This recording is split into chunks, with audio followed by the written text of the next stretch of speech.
pengennya sempurna, sehingga akibatnya apa? Ya nggak selesai. Oke, sampai sini ada yang mau bertanya? Silakan.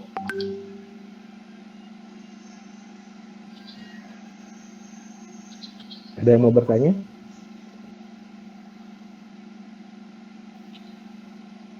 Oke, ada ya, jadi lanjut. Terakhir adalah mewujudkan tulisan sebagai karangan bunga. Siapa yang nggak tahu karangan bunga? Biasanya karangan bunga itu ucapan pernikahan, ucapan selamat, ucapan duka cita, gitu ya. Nah, karangan bunga itu ya dikenal indah, harum, dan awet. Gitu. Nah, persoalannya adalah mewujudkan tulisan bagai karangan bunga. Ya, maksudnya tulisan tersebut juga mampu dibuat menjadi indah, harum, dan awet. Ya, kira-kira pemahamannya apa? Indah itu artinya dibaca, mudah dipahami, dan menimbulkan kesan mendalam. Itu indah. Sanggup kamu bikin tulisan fikir kamu untuk menjadi indah, untuk menjadi enak dibaca, mudah dipahami, dan menimbulkan kesan mendalam? Sanggup? Sanggup, Pak. Oke, ya. Sanggupnya itu harus dibuktikan dengan sering latihan menulis. Karena kalau kamu tidak pernah latihan, nggak akan mungkin. Meskipun kamu bilang sanggup, tapi nggak akan mungkin ya terwujud tulisan pikir kamu yang indah, gitu ya. Nah, yang kedua, harum. Apa sih makna harum di dalam tulisan? Kalau harum karangan bunga itu dalam jarak sekian meter, itu wanginya bunga-bunga itu sudah bisa tercium, gitu ya. Itu kalau karangan bunga, gitu. Nah, kalau tulisan seperti apa?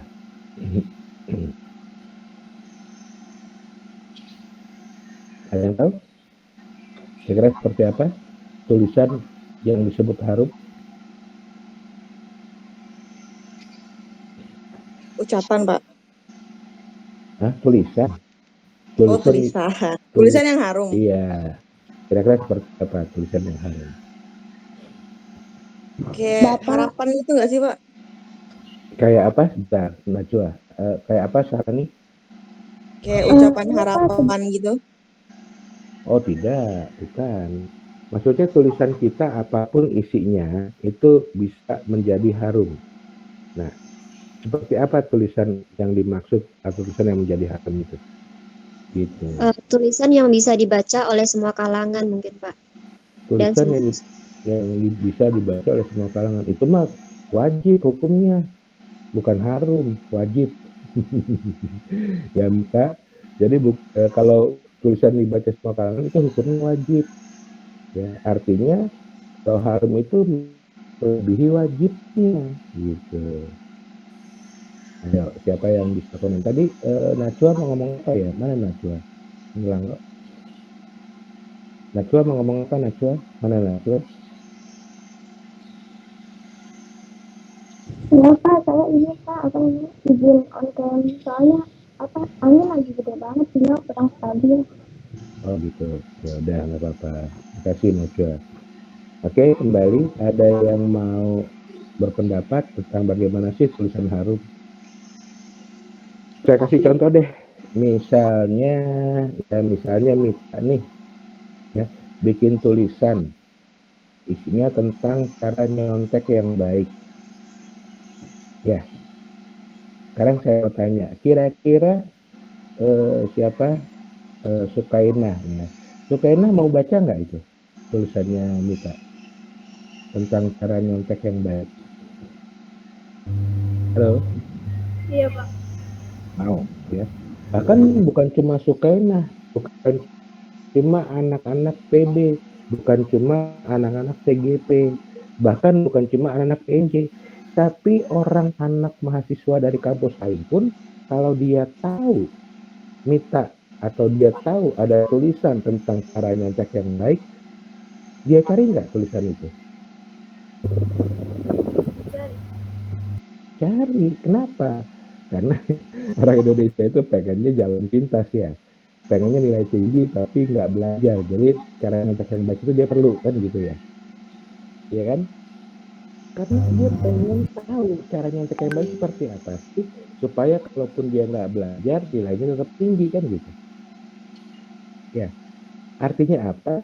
Tulisan Mita itu akan dicari oleh siapapun. Bukan cuma anak PB, bukan cuma anak DGP, bukan cuma anak PEG, tapi juga anak-anak dari kampus lain. Bahkan orang yang tidak kenal Mita sama sekali. Tapi dia dapat kabar ada tulisan itu. Maka yang dicari tulisannya. Kira-kira kamu pengen nggak punya tulisan yang dicari-cari orang? Pengen, Pak. Itulah harum. Ya, itulah harum. Kenapa harum? Misal, kamu pakai parfumnya Dyer ya, yang mahal, yang dari sekian meter itu sudah tercium, bukannya menyolok, bukannya sangit, bukan, tapi harumnya lembut, menenangkan dan sebagainya. Kira-kira orang-orang yang ada di situ akan nyari nggak? Ih, siapa sih ini yang pakai parfum? Kok wanginya enak ya? Artinya apa? Bahwa kalau tulisan kamu itu bagus, ya dari sisi tema diperlukan orang, maka orang akan cari tulisan kamu meskipun dia nggak kenal kamu, meskipun dia nggak tahu kamu. Ya, kalau kamu kan sekarang bikin tulisan di IG misalnya, atau di Wattpad gitu misalnya, kamu pasti gembar-gembor kan, halo-halo ke teman-teman, baca dong tulisan gue nulis tuh di Wattpad, terus kasih jempol ya, komentar ya, kan gitu. Kalau lo kasih komentar, gue jajanin deh gitu. Iya Pak, iya. Kamu memaksa teman-teman kamu sekarang ini untuk membaca tulisan kamu, supaya tulisan kamu seolah-olah banyak yang baca. Padahal mereka-mereka yang baca itu setelah kamu paksa, setelah kamu bujuk rayu. Nah, kalau sekarang kamu bisa punya tulisan yang tanpa dipaksa, bahkan orang yang kamu nggak kenal itu nyariin tulisan kamu, seneng apa enggak? Senang, Pak. Oke, jadi kalau seneng, maka upayakan kamu buat tulisan-tulisan kamu itu menjadi harum, menjadi dicari orang, meskipun dia tidak kamu kenal, gitu. Sampai sini jelas pengertian harum? Jelas, Pak. Jelas, Pak. Jadi kiasan itu kayak tulisan yang bisa membanggakan gitu, Pak. Iya, prinsipnya adalah tulisan yang dicari orang, gitu prinsipnya gitu. Ya nanti setelah dicari, ya otomatis kan akan timbul rasa bangga ya, bahwa tulisan kamu dicari orang, kan gitu ya. Jadi prinsipnya adalah tulisan yang dicari orang meskipun tidak kenal, gitu, ya. Tulisan yang dibutuhkan orang, tulisan yang yang orang merasa perlu membaca, gitu, ya. Kalau kamu bisa ciptakan tulisan-tulisan kamu seperti itu, wow, ya, kamu sudah menjadi penulis hebat, kan gitu, ya. Jadi pikir itu karena dia santai, dia bebas, ya, maka sebenarnya menulisnya nggak susah. Karena nggak susah, maka coba upayakan untuk mewujudkan tulisan kamu menjadi indah dan harum. Ya. Kalau awet, kan itu sudah menjadi salah satu unsur dari feature. Ya, jadi kalau kamu memang nanti sudah mampu menulis feature, maka otomatis awet itu sudah kamu upayakan, sudah terkandung di dalam tulisan kamu. Nah, tinggal lagi mampu nggak kamu membuat tulisan kamu itu harum. Indah dan awet itu sudah masuk ke dalam unsur feature, ciri khas feature. Gitu. Artinya kamu pasti akan mengupayakan indah dan harum itu terpenuhi. Tapi kalau harum, ya, itu sesuatu yang di luar itu dan sesuatu yang tadi kata siapa tadi membanggakan gitu, ya, kata Syarani gitu ya. Oke, sampai sini ada yang mau bertanya untuk poin terakhir ini? Ada yang bertanya? Yakin ada yang bertanya? Masih ada nggak ya? Saya lihat dulu. Oh, masih ada. Pak, saya mau bertanya, Iya, apa? itu yang poin ke-10 mengenai membuat penutup. Mm-mm. Nah, kalau biasanya di penulisan cerpen atau karya fiksi, itu di penutup kadang ada cerita tersebut yang tidak selesai, maksudnya mengundang tanda tanya. Apakah di dalam penulisan feature juga boleh seperti itu, Pak? Boleh. Bukan sekedar tanda tanya, ya, tapi penutup yang tidak selesai atau penutup yang Iya, menggantung. iya Iya. begitu maksudnya. Ya, ada, Jadi boleh. seolah-olah Gitu. ada kelanjutannya gitu, Pak. Betul, boleh. Tapi kamu sadar nggak bahwa bikin penutup yang menggantung, yang tidak selesai, yang seolah-olah ada kelanjutannya, itu jauh lebih sulit ketimbang kamu bikin penutup kesimpulan, ringkasan, jauh lebih sulit, ya. Tapi kalau kamu mau berupaya membuat penutup jenis itu, boleh. Sangat diharapkan memang, gitu ya, kamu mampu. Untuk jelasnya nanti dalam materi berikutnya ya, saya akan jelaskan. Tapi yang jelas jawabannya boleh, karena memang ada jenis bentuk feature yang seperti itu. Ada lagi? Cukup jelas nih, Bita? Cukup jelas, Pak. Terima kasih, Pak. Oke, ada lagi yang lain?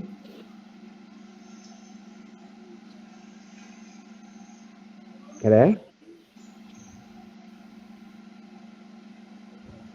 Kalau nggak ada, kita selesaikan dulu dengan yang terakhir ini ya. Hal-hal yang harus diperhatikan.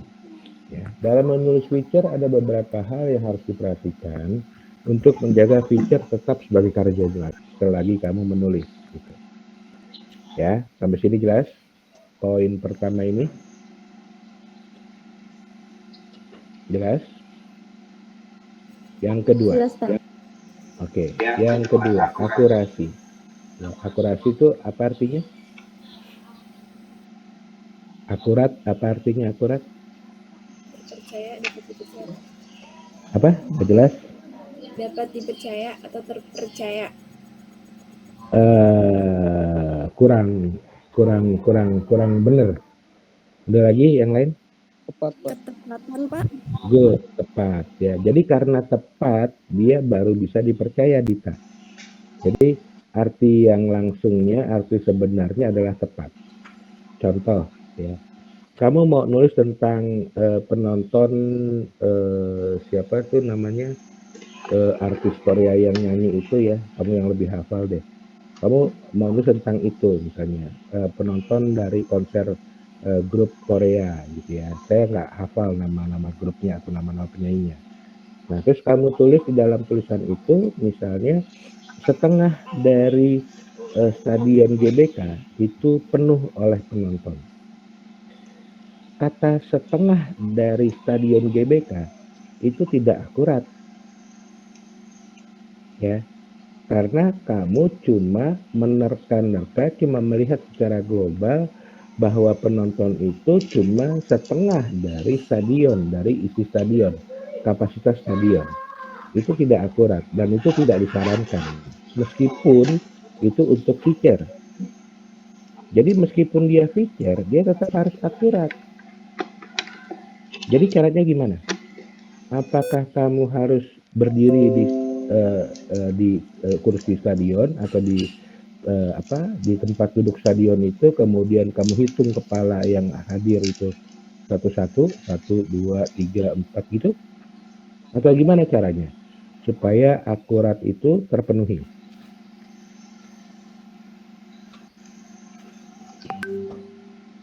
Ada yang tahu?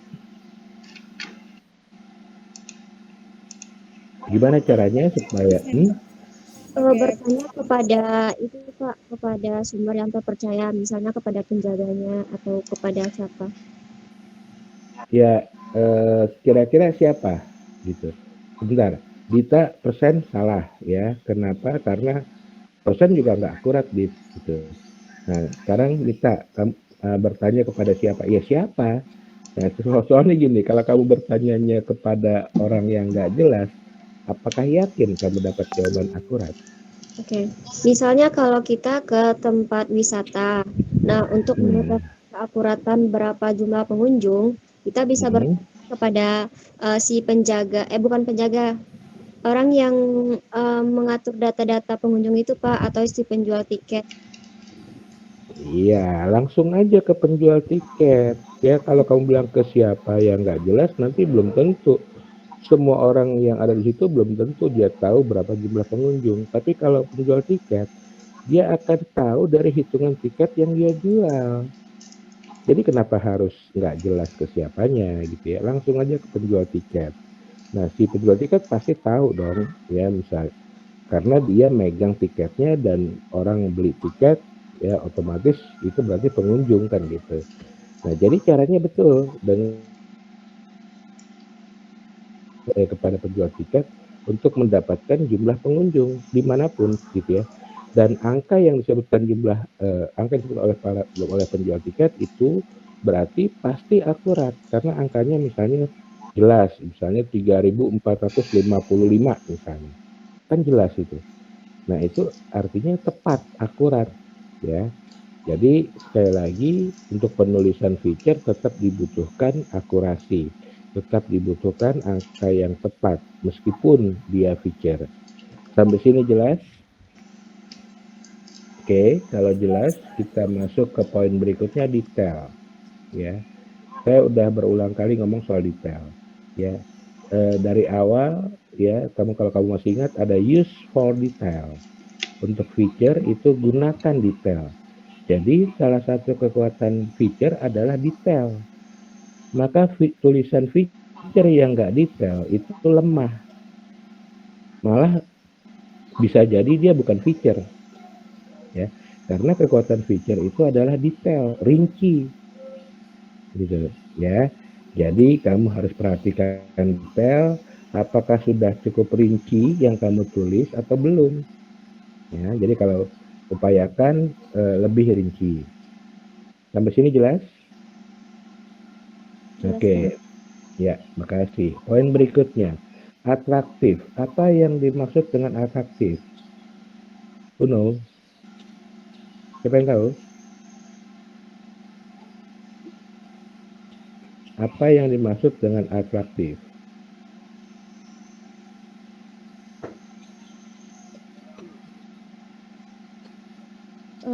Mempunyai daya tarik atau bersifat menyenangkan. Kurang tepat. Ada lagi yang lain? Dapat mempengaruhi emosi atau suasana pembaca, Pak. Itu apa tuh? Yang kamu maksud apa, Tri? Provokatif. Oh iya, oke, provokatif, betul ya. Tapi nanti saya jelaskan ya. Kita masuk dulu ke atraktif dulu ya. Yang saya tanya atraktif dulu nih. Jadi kalau untuk provokatif sudah dijelaskan oleh Tri, tapi nanti saya akan jelaskan ya. Sekarang atraktif, siapa yang tahu?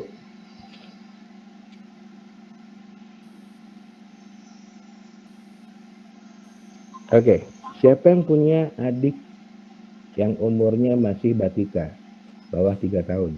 Ada? Saya punya Pak. Oke. Sekarang Mit, misalnya kamu lagi belajar nih, atau kamu lagi makan deh, ya.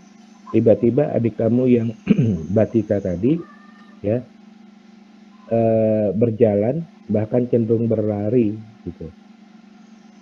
Reaksi kamu seperti apa? Melihat adik kamu itu yang batita tiba-tiba berjalan dan malah cenderung berlari. Gitu. Sedikit kaget dan juga khawatir Pak, takut dia jatuh. Oke. Secara gerakan pasti saya bisa memastikan nih, pasti kamu loncat dari kursi makan kamu, ngejar Iya, adik kamu supaya bisa nangkep kalau dia jatuh kan gitu ya. iya. Oke. Tadi ya landasan kamu loncat itu ya adalah karena khawatir. Khawatirnya karena apa? Karena dia kalau berlari namanya anak kecil itu kadang suka kesandung gitu Pak. dan umurnya juga masih di bawah 3 tahun. Oke. Jadi kalau saya bilang kemudian bahwa gerakan berjalan dan cenderung berlari dari adik kamu yang Batita itu sebagai gerakan yang atraktif, betul apa enggak? Betul, Pak. Jadi kira-kira definisi atraktif itu apa? Spontan ya, Pak? Kurang tepat. Siapa lagi?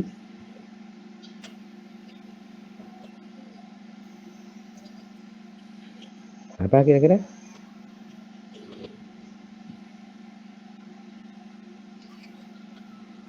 Yang lebih tepat adalah merampas perhatian kamu, iya apa iya? Iya, Pak. Berapa. Iya, bukan cuma menarik lagi, tapi merampas. Karena kamu lagi makan pun kamu tinggalkan dan kamu loncat ngejar dia. Iya. Iya, Pak. Nah, kira-kira kalau tulisan kita mampu seperti adik kamu itu keren nggak? Pembaca itu lagi baca tulisan yang lain kek, atau lagi ngapain kek, pas dia lihat tulisan kamu langsung dia baca gitu. Karena tulisan kamu itu berhasil merampas perhatian dia. Sama halnya kayak adik kamu yang tadi. Dia berjalan kan nggak bilang kamu, Mbak mau jalan, enggak kan? Dia ujuk-ujuk aja jalan gitu kan. Dia juga nggak tahu kalau akibat jalannya itu kamu yang lagi makan bisa loncat gitu. Nah itu bisa nggak jadikan tulisan kita menariknya, merampas perhatiannya seperti itu, ya. Sampai sini jelas, atraktif, jelas, oke, Jelas, Pak. ya. Jadi atraktif itu seperti itu. Kamu ciptakan tulisan kamu supaya atraktif. Kemudian provokatif tadi udah dijelaskan sama siapa tadi? Lupa. Misalnya Pendita ya? Tri. Lupa. Oh, Matri, iya. Ya, jadi provokatif itu arti sebenarnya adalah mempengaruhi orang. Ya, cuma masyarakat kita itu cenderung salah kaprah. Dia bilang provokatif itu cenderung negatif, iya apa iya? Sehingga kemudian kalau kamu misalnya disebut provokator, kamu marah. Karena kesannya menyuruh orang untuk berbuat tidak baik gitu ya. Iya apa iya? Iya, Pak. Padahal provokator itu provokatif dalam arti yang sebenarnya itu netral. Positif negatifnya tergantung yang dilakukan. Contoh ya, misalnya kamu buat tulisan ya tentang misalnya derita anak yatim. Nah, terus dari tulisan itu kamu ngetuk hati para pembaca untuk menyumbangkan sebagian rezekinya itu untuk anak yatim. Kira-kira provokatif bukan tulisan kamu? Halo? Iya, provokatif, Pak. Oke. Jadi provokatif itu tidak cuma untuk hal negatif, ya. Tapi bagaimana tulisan kamu mampu mempengaruhi orang. Dan kalau misalnya tulisan kamu berhasil mempengaruhi orang banyak, senang nggak kamu? Senang, Pak. Oke. Jadi ciptakan tulisan yang atraktif dan provokatif, ya. Karena itu akan membuat kamu dikenal oleh orang. Wah, pokoknya kalau baca tulisannya Yumni, penulis yang hebat, gitu loh. Jelas sampai sini? Ada yang mau bertanya? Ada? Yang terakhir, rasa kepenasaranan. Ya, ini kepo tingkat tinggi gitu ya kalau bahasa kamu ya. Betul, Pak. Mau nggak kalau tulisan kamu itu ya menjadi dikepoin orang gitu. Apalagi kalau keponya kepo tingkat tinggi, mau nggak? Tadi Mau, ya, Pak. ya. Misalnya kayak tulisan yang tadi cara mencontek yang baik gitu. Kan tuh dikepoin orang tuh, dicari-cari orang tuh. Gitu ya. Nah, kalau tulisan kamu berhasil seperti itu kan keren gitu ya. Oke? Jadi itulah 5 hal yang kemudian harus diperhatikan selain hal-hal lain yang menjadi kaidah feature gitu ya. Nah, poin-poin dari penjelasan pada proses penulisan feature ini akan saya jelaskan ya pada materi-materi berikut. Ya, berikutnya maksudnya. Oke, ada yang mau bertanya tentang keseluruhan proses ini? Atau hal-hal yang terkait dengan ini, silakan. Saya berikan waktu kalau mau ada yang bertanya. Ada yang nggak jelas atau nggak paham?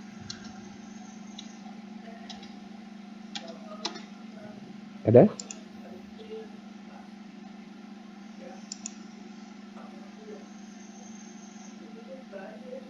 Oke, kalau nggak ada, cukup sekian pertemuan hari ini ya. Terima kasih atas kehadiran ya. Saya tutup. Assalamualaikum warahmatullahi wabarakatuh. Selamat siang. Waalaikumsalam warahmatullahi wabarakatuh. Terima kasih. Terima kasih. Pak.